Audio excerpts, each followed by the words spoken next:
Now, also reports this week that the King is absolutely desperate to see his grandkids, Archie and Lilibet, which you can understand. It's been a very long time since he's seen them. What's in the works?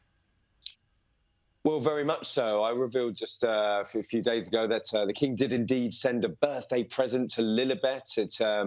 He has only met her once. It seems an awful shame, doesn't it, that the relationship between himself and Archie and Lilibet has been very, very strained, as his relationship with his son has been very, very fractured over the last few years. And I think that the King does definitely want to see Lilibet and Archie much more. There's definitely a lot of love there. He definitely doesn't see his relationship with his son as should be standing in the way of his grandchildren. Hopefully, that's something that can be repaired, even if his relationship isn't on the mend with his son over the next few months and years, I suppose.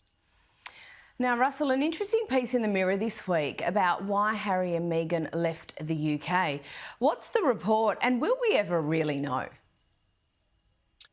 Well, I think, they have their own reasons, don't they? And we've spoken many, many times about it. There's been a lot of poured over it about the reasons that they decided to sort of pull the trigger, as it were, and leave the royal family. There's some discussion that they left for their own sanity, that they couldn't take it any longer by being in the royal fold. And I think it's several-fold, this issue, that they didn't want to play second fiddle to William and Kate. They didn't want to sort of stitch into the hierarchy of the royal family. But certainly, I suppose that they feel that they are making a go of it in the United States. They feel that they've got a lot to offer.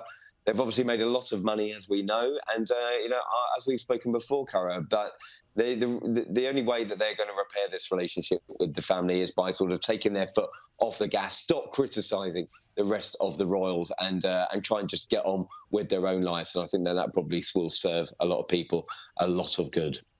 I think that would absolutely serve people a lot of good. But, obviously the relationship is what the relationship is at the moment. And there's obviously still some sensitivity among the royal family about whether Harry would make public any further information about the family. And look, we understand that the family are trying to manage this risk or manage that possibility, particularly in relation to another book. This was also in the Mirror this week.